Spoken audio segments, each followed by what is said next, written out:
Neugleuth à la librairie Le Fayère à Rennes. Charles Berberian raconte de façon très personnelle et drôle l'histoire de Gilgamesh, mi-dieu, mi-humain, épique. Fabrice Douard est conservateur au Louvre, mais également éditeur. Quand des musées aux bandes dessinées, il n'y a qu'un pas. Une coédition Musée du Louvre et Futuropolis. Aujourd'hui, Ce qui se lit avec Charles Berberian et Fabrice Douard.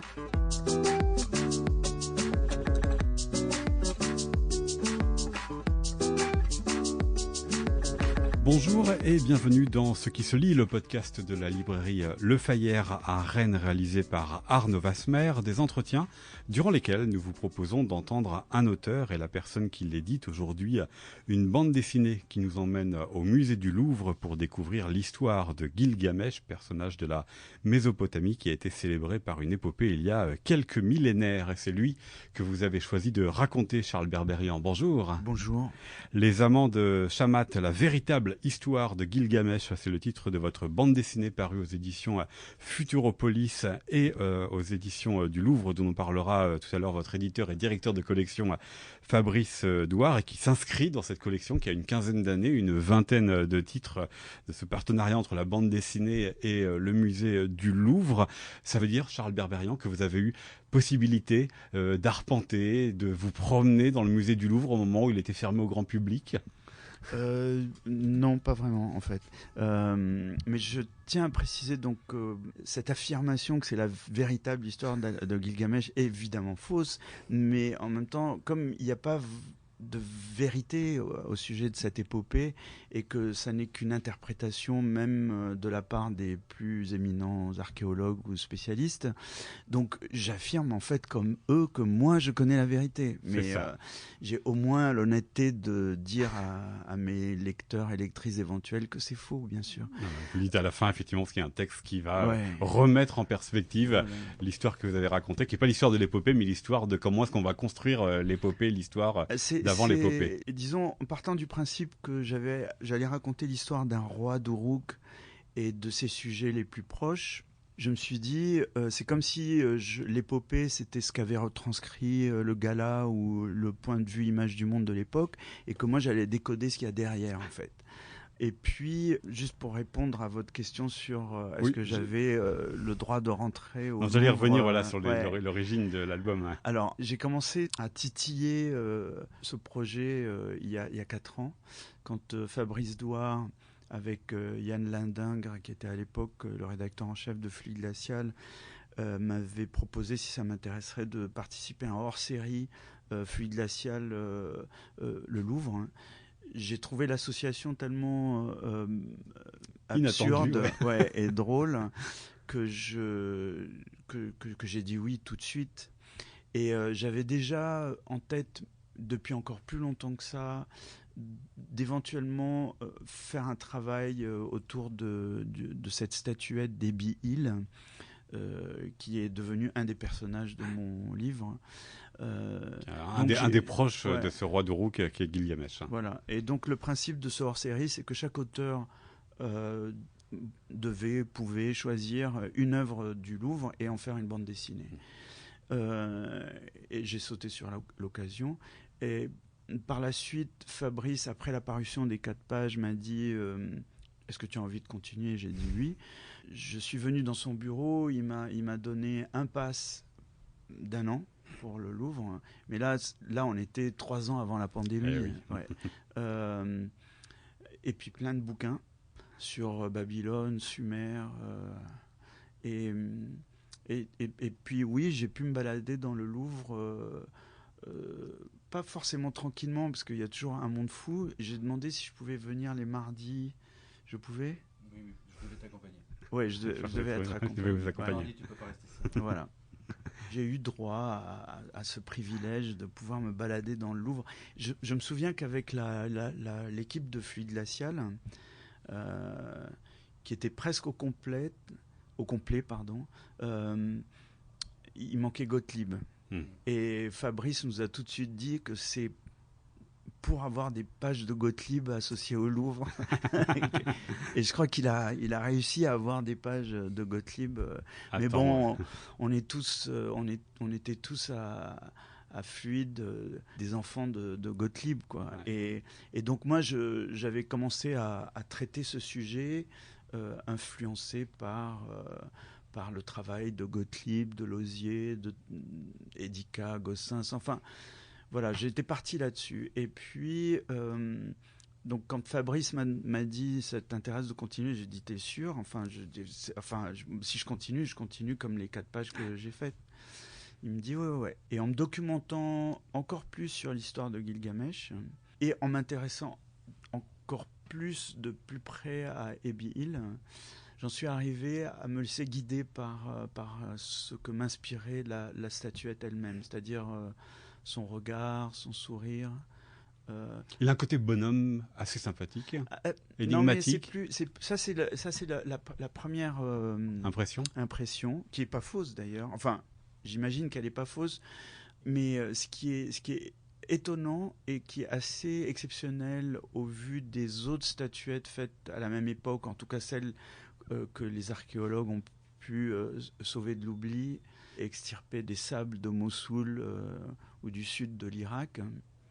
Le stylisme, effectivement, de la statuette, on ne le trouve pas ailleurs, quoi. Ce manque d'éloquence ou de magnificence ou de crainte, comme si ce haut fonctionnaire, parce que c'est un haut fonctionnaire, pouvait avoir des pouvoirs. Et donc, il y a des statuettes similaires où les têtes font un peu peur et tout. Et là, lui, il a un sourire un petit peu ironique.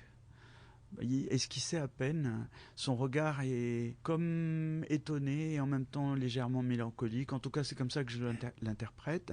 Et donc, je me dis que ce qu'il voit, ce qu'il observe, et en tant que haut fonctionnaire, c'est un témoin privilégié, il n'est pas dupe de ce qu'il voit, en même temps qu'il est un petit peu peut-être horrifié, le mot est un peu fort, un peu choqué peut-être. Et donc j'ai construit toute mon histoire à travers ce regard. Mais alors peut-être à l'origine, Charles Berberian, pourquoi donc ce personnage, mais aussi Gilgamesh, ce roi dieu, on ne sait pas trop, qui a vécu en la Mésopotamie il y a 4000 ans, pourquoi est-ce que c'est lui et donc son monde qui vous a intéressé? Parce que vous le racontez avec un certain détachement, avec certain humour, puisque c'est un peu le monarque qui se voudrait dieu, mais sauf que quand il tutoie un de ses membres de son peuple, le peuple lui dit si tu me tutoies, je te tutoie. Donc il y avait la volonté aussi de le rabaisser à hauteur d'homme. Pourquoi c'est lui qui vous a intéressé? Alors, je savais que Ebi Hill serait dans l'album, mais il fallait que je construise une histoire. Donc, j'ai commencé à faire un casting auprès des personnages de l'épopée. Donc, il y avait une possibilité d'avoir Ishtar comme personnage, mais elle faisait doublon avec le côté divin de Gilgamesh.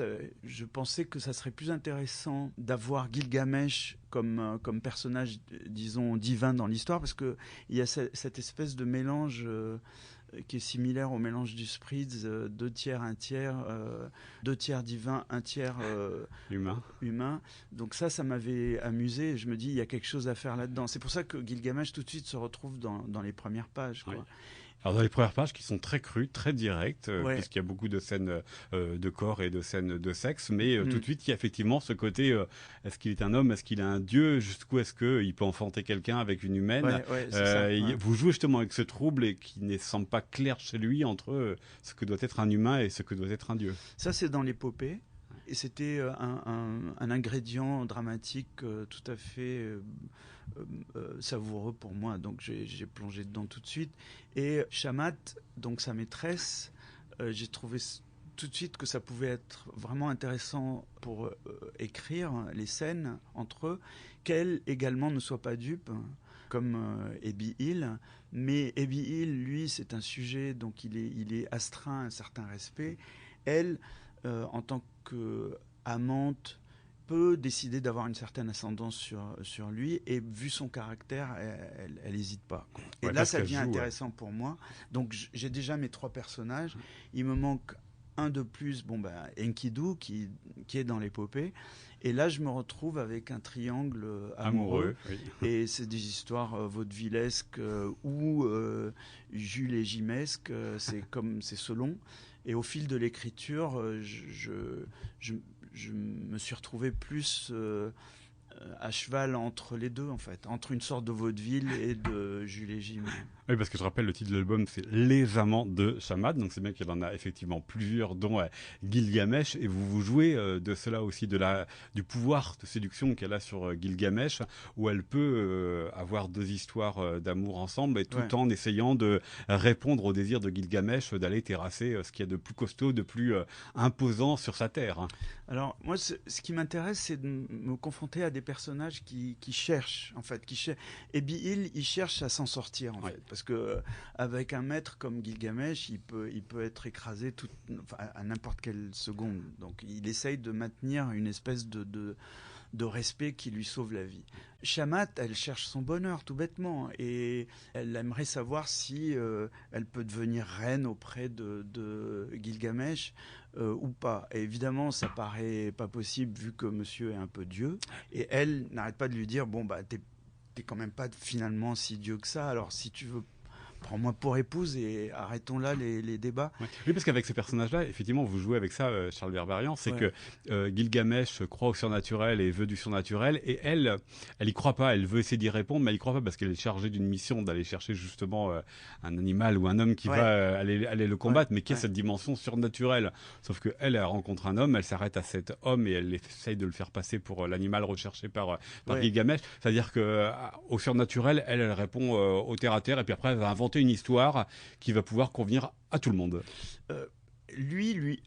Apparemment, il pourrait lui mentir avec cette histoire de léopard. Il cherche à l'éloigner de la ville pour la faire assassiner par deux gardes qui l'accompagnent. Donc elle continue le mensonge, et là où elle le piège, elle lui dit que le léopard s'est transformé en homme, qu'il l'a séduite, et qu'il y a une espèce d'enfant sauvage, pour garder les références à Truffaut de Juvésine, qui découvre la sexualité partagée dans les mains et les bras et les jambes de Shamat.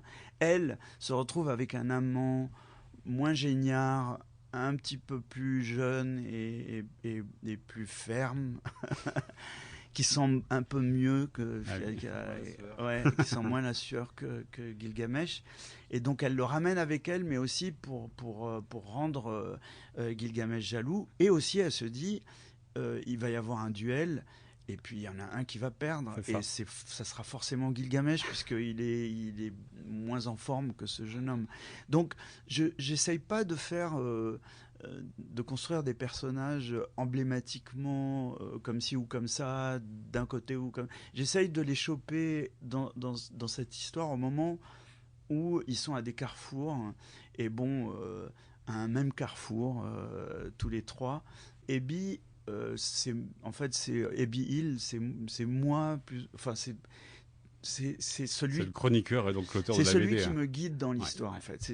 J'essaye à chaque fois de coller aux 4 premières pages que j'ai dessinées dans Fluide, qui me servent d'octave, en fait, pour ma partition. Mais aussi, je me dis, tout ce que je vais raconter, c'est ce que je décrypte dans le regard d'Abby et dans son sourire. Avec un jeu, dans ce cas-là, sur la langue, sur le texte que vous avez utilisé, Charles Berberian, parce qu'il y a des scènes de dialogue, et puis il y a des pages qui sont des pages plus illustrées, alors parfois sans texte, et puis parfois avec un texte qui peut être la voix justement du chroniqueur, donc votre propre voix sur cette histoire.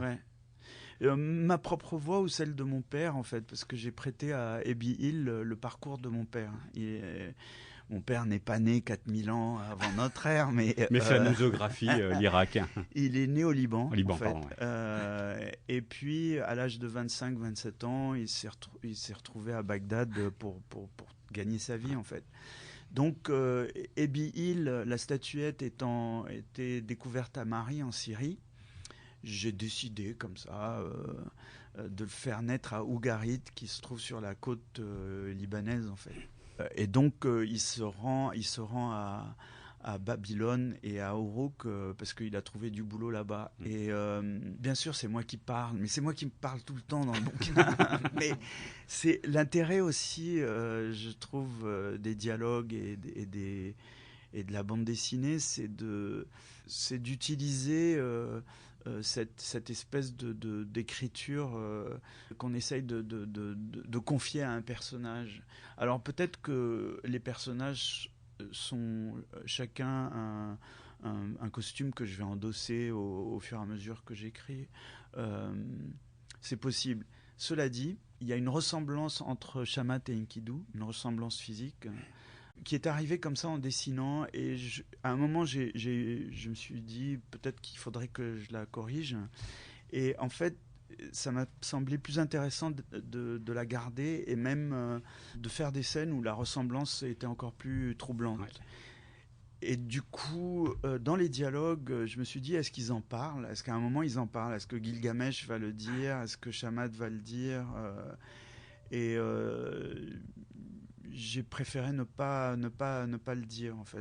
J'ai préféré que ça reste troublant, ambigu, et que le lecteur fasse son propre cheminement, genre qu'est-ce que ça veut dire que cette amitié soit très forte entre Gilgamesh et Enkidu. Cela dit, je donne quand même une piste parce que le premier duel entre Enkidu et Gilgamesh, ils sont couchés l'un sur l'autre comme si d'épuisement. Et puis comme s'ils venaient de faire l'amour. Bah oui, fait. Ouais. Absolument. Alors, j'aurais qu'on s'intéresse aussi à votre dessin, Charles Berberian, et la manière aussi dont vous l'avez mis en couleur, parce que c'est un album qui alterne des pages où il y a les personnages, les pages de narration avec des couleurs dominantes qui permettent de donner un rythme, qui permettent de donner une ambiance, et puis il y a ces pages plus contemplatives ou avec ces monologues qui sont des pages davantage peintes, ouais. Qui ont été inspirées pour vous par justement vos promenades ici au musée du Louvre, parce qu'on y voit la tour de Babel, pour restituer ce que pouvait être la géographie de cette époque, celle dans laquelle a vécu Gilgamesh et les autres. J'ai essayé de glaner mes influences à différents endroits, évidemment du musée, mais aussi des livres que m'a confié Fabrice et de mes lectures. Donc c'est pour ça qu'à la fin de ma BD, il y a une bibliographie avec la liste des ouvrages où vous trouverez aussi 3 bandes dessinées, non 4. Donc celle qui m'a servi de documentation pour essayer de choper l'ambiance de la vie quotidienne à Babylone, c'est la tour de Babel de Jacques Martin. Jacques Martin, le père d'Alix notamment. Ouais, voilà. Pas le Jacques Martin de la télévision. Non. Mais j'ai découvert aussi que le mari de Charlotte Perriand s'appelait Jacques Martin, l'architecte mais bon, bref. Arrêtons là les digressions. Donc Jacques Martin, j'ai trouvé que c'était le rendu le plus plausible de cette vie quotidienne et de cette ambiance de Babylone, parce que sinon, ce que j'ai pu trouver comme ça, comme témoignage visuel, mais extrapolé complètement, c'est plutôt dans l'esprit super-héros ou mythologie gréco-romaine, mais adaptée à la mythologie mésopotamienne. Je me suis inspiré aussi alors, je ne l'ai pas cité dans ma biblio, je m'en rends compte, et peut-être que je la rajouterai après, c'est le péplum de Bludge, situé beaucoup plus tard. Mais j'ai aussi cité, alors, puisque vous parliez des techniques utilisées, de la variation des techniques utilisées, des couleurs qui sont présentes de manière... je dirais narrative, parce que vraiment, elles servent la narration, elles servent le rythme et l'ambiance. La structure, ouais. Eh ben, j'ai en fait la lecture de la BD de Rupert Emulot et Olivier Schroen, paru aux éditions Air Libre, qui s'appelle Portrait d'un buveur. Ça m'a beaucoup inspiré dans ce traitement des couleurs. Et puis le Jésuite Joe de Hugo Pratt, justement pour les dialogues, et le DS de Haute-Picot pour la sensualité de son dessin et l'approche justement des scènes pornographiques que j'étais déterminé à m'éloigner des Milo Manara et consorts. Voilà. C'est un exercice aussi qui a motivé mon envie de travailler cette histoire-là, parce que j'avais jamais abordé des scènes de cul comme ça, et du coup ça me plaisait, et elles sont présentes dans l'épopée. C'est ça aussi. C'est ça, qui est important. Ouais. Alors, Charles Berberian, dans cette série de podcasts, on s'intéresse au livre, ce qu'on vient de faire, mais on s'intéresse aussi à la relation avec les éditeurs, et ça vous le savez puisque vous avez déjà jeté une oreille sur nos podcasts, et je vous en remercie. Ici, vous en avez deux, puisqu'il y a Fabrice Edouard, donc, qui dirige la collection, qui est éditeur de cette collection pour le Louvre, et puis il y a Sébastien Gnanic pour Futuropolis. Comment vous avez travaillé avec eux? Qu'est-ce que vous attendiez de vos éditeurs pour cet album? Cette confiance qu'ils m'ont accordée au départ, c'est-à-dire avant même que j'ai un synopsis complet, juste à partir de ces 4 premières pages qui étaient parues dans le hors-série, cette confiance, c'est déjà un moteur, ou disons de l'huile pour le moteur. C'est très important, quoi. Ils m'ont accordé cette confiance à toutes les étapes. C'est-à-dire au moment où je leur ai parlé du synopsis, de mon intention, qui rejoignait complètement la leur. Bon, je connais Sébastien Gnedic depuis très longtemps, puisque à l'époque, Philippe Dupuis et moi avions dessiné et écrit les bandes dessinées de notre personnage, Monsieur Jean, sous la direction de Sébastien, aux Humanoïdes Associés. Et puis, en discutant de bande dessinée avec Fabrice, je voyais le lecteur éclectique qui se cachait derrière l'éditeur, ou qui se juxtaposait à l'éditeur, ou même qui inspirait l'éditeur. Et ça me plaît beaucoup, en fait, de parler bande dessinée avec un éditeur. C'est très important. Sébastien lui-même est un grand amateur de bande dessinée, mais il en fait aussi. Oui.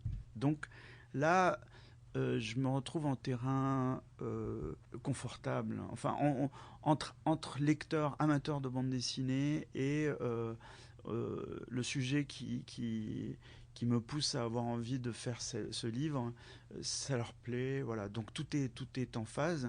Et après, l'accompagnement du travail, Fabrice et Sébastien ont été, alors là, pour le coup, ultra confiants, parce que j'ai mis du temps à digérer toutes les informations que j'avais glanées en prévision du travail de ce livre. Et puis, j'osais pas trop m'attaquer à ce truc-là. Il y a d'autres projets qui se sont mis en travers de la route, notamment le livre sur Charlotte Perriand, qui est venu à point justement pour retarder. Et cerise sur le gâteau, à chaque fois, Fabrice et Sébastien transformaient ça en une sorte d'avantage. J'ai horreur qu'on me dise non mais tu nous fous dans la merde, t'es en retard. Il y avait des délais à tenir. À chaque fois, non seulement il y avait de la compréhension, mais Sébastien et Fabrice me disent ça tombe bien, on va pouvoir travailler le livre encore mieux qu'on ne l'espérait, d'autant plus qu'il y a cette perspective des 15 ans de la collection. Et on pense faire quelque chose de vraiment bien autour de la collection et autour de ton bouquin. Et en même temps, ils me mettent pas la pression. Genre, attention, tu vas te retrouver à être le 20e livre paru, tout ça. Non, tout se fait avec beaucoup de naturel, et puis il n'y a pas de pression. À aucun moment, je sens une pression, en fait. Ouais, plutôt un encouragement, un accompagnement. Ouais, et dès que j'ai un doute sur un truc, il me laisse le temps de faire mes choix aussi. C'est-à-dire qu'il ne m'impose pas tout de suite une solution. Donc c'était une relation de travail idéale pour moi. Ouais. Voilà, et ça donne donc Les Amants de Shamat, là où votre véritable histoire de Gilgamesh, coparu aux éditions Futuropolis et Musée du Louvre, dont nous parlera dans un instant Fabrice Douard, Charles Berberian. Un grand merci à vous. Merci à vous.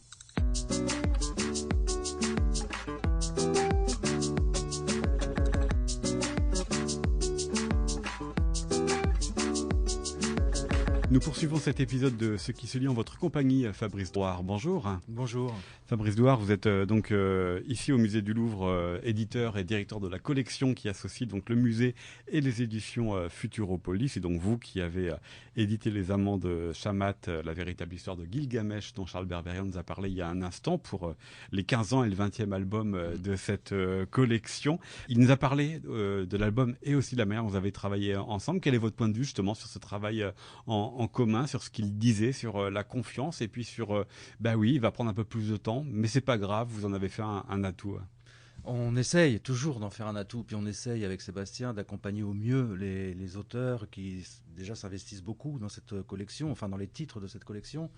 Et l'idée, effectivement, c'est même si tout éditeur rêve qu'un planning soit respecté, que voilà, tout soit bien dans les clous, que tout va bien, qu'on vende beaucoup d'albums, voilà, que tout le monde soit content. Mais le monde idéal n'existe voilà, pas. C'est ça.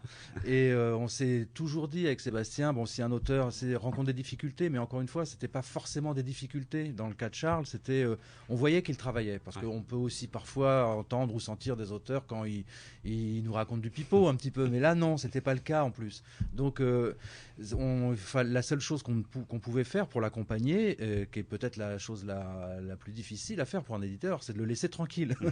Donc c'est ça qui était important, mais pour nous deux, on en parlait, et même si on avait la première échéance il y a déjà plusieurs mois, et puis cette échéance quand même un peu très importante, évidemment pour Charles, mais aussi pour cette collection, la faire un peu connaître davantage au bout de la 15e année.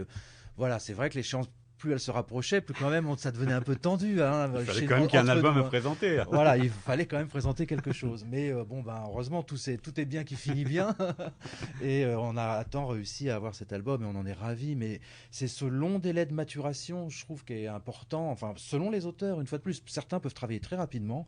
Et d'autres, comme Charles, je pense, a besoin de faire son chemin, a besoin d'aller même parfois prendre des chemins de traverse, faire des petits pas de côté, regarder, prendre tout le temps de mesurer les différentes hypothèses, à la fois je pense graphiques, mais aussi de scénarios qu'il a en tête et qui, à mon avis, tel que je le connais maintenant un peu mieux, tourne tout le temps dans sa tête.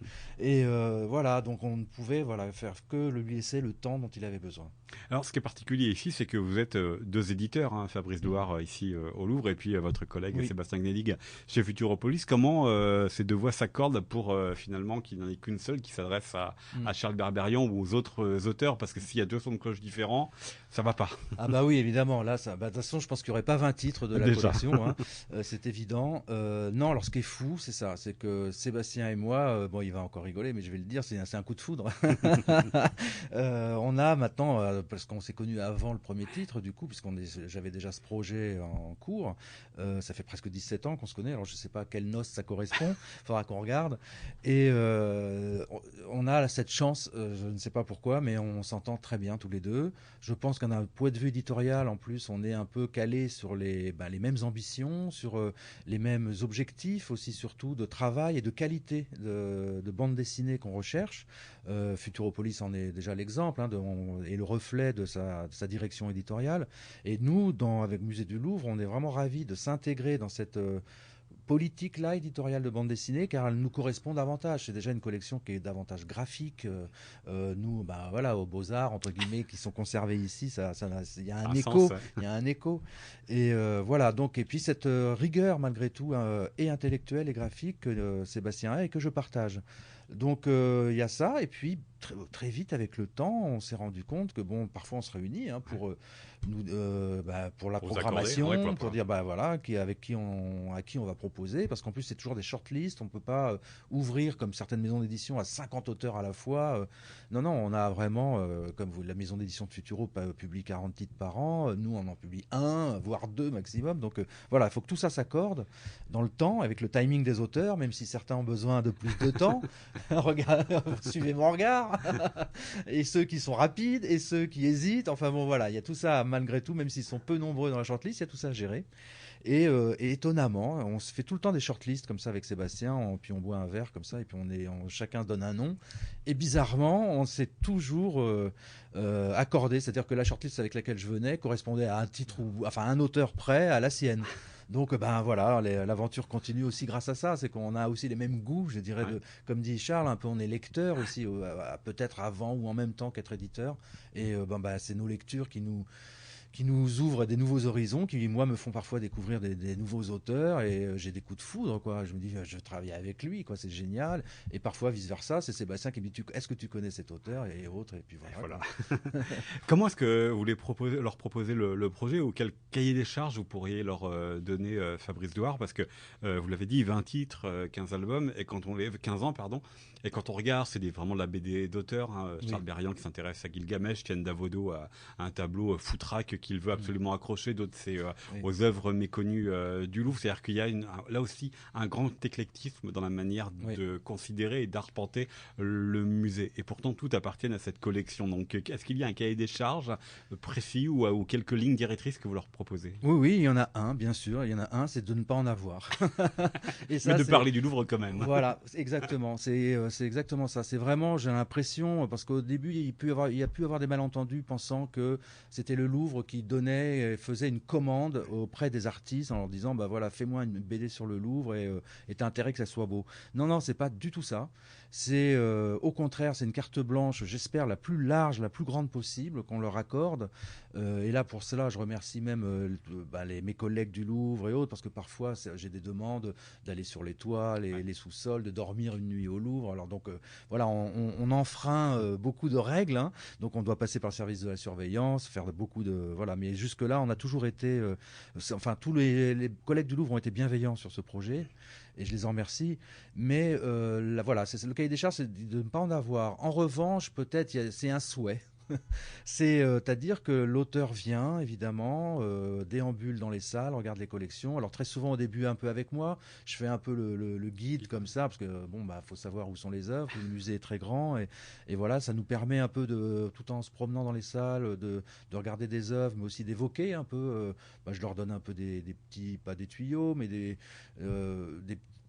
quand on voit une œuvre, parfois si j'ai des choses à dire dessus que je connais, donc je peux en parler, un peu d'histoire de l'art, etc. Et parfois, je vois, ça fait des petits tilts chez les auteurs déjà, et puis c'est ces petits tilts additionnés qui, une fois rentrés chez eux, avec le temps, leur réflexion, ils trouvent un angle d'attaque pour leur scénario, au moins.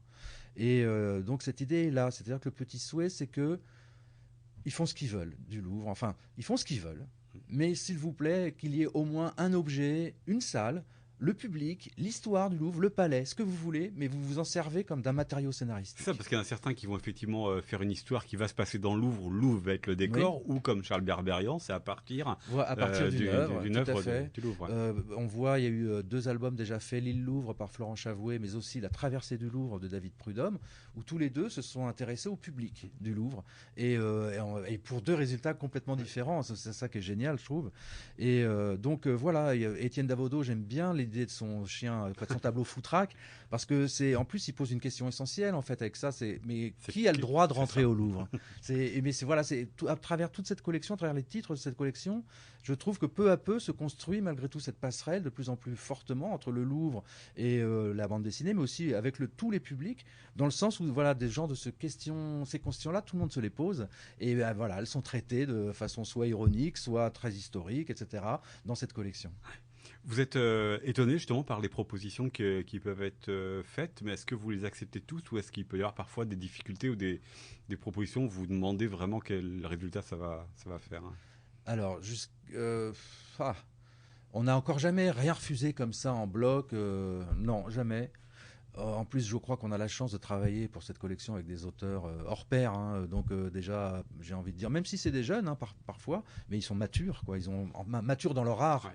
Donc, on a la chance, ils nous proposent toujours des scénarios assez béton, quoi, et justement, pour nous, ça fait aussi partie de la carte blanche. C'est-à-dire, on ne va pas intervenir dans le scénario en disant « Ah bah non, ça tu le dis pas. » Non. Il faut vraiment, comme l'a dit tout à l'heure Charles, la véritable histoire de Gilgamesh, en fait, c'est sa véritable histoire de Gilgamesh. Et je pense que chaque auteur fait son histoire du Louvre ou son histoire des collections. Et c'est ça qui compte, parce que le lecteur, il n'est pas dupe. Il va retrouver, là, en lisant l'ouvrage, l'univers de Charles, mais qui va parler évidemment de quelque chose du Louvre, mais en espérant évidemment que ça donne envie au lecteur de venir au Louvre. C'est un début, évidemment. Voilà.